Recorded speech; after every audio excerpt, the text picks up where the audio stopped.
আজিৰ কবিতা বৰষুণ ৰোমান্টিক আৰু এণ্টি ৰোমান্টিক। কবি এম কামালুদ্দিন আহমেদ। বৰষুণ ৰোমান্টিক, এটা ৰঙীন ছাতিৰ তলত এহাল তৰুণ তৰণী।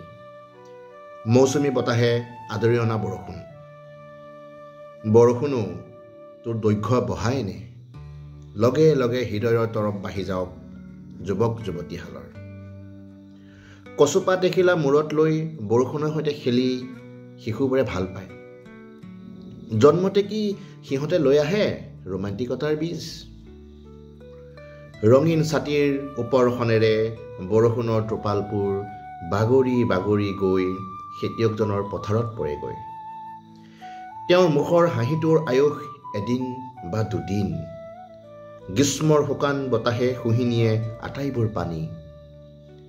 তেতিয়া বৰষুণ এণ্টি ৰোমান্টিক। কল্পনা প্ৰৱণতাই য'ত ঠাই উলিয়াই নলয়। ৰঙীন ছাতিৰ কাপোৰত টোপা টোপে বৰষুণ সৰে। ছাটক পখী এটিয়ে পানী বিচাৰি ফুৰে।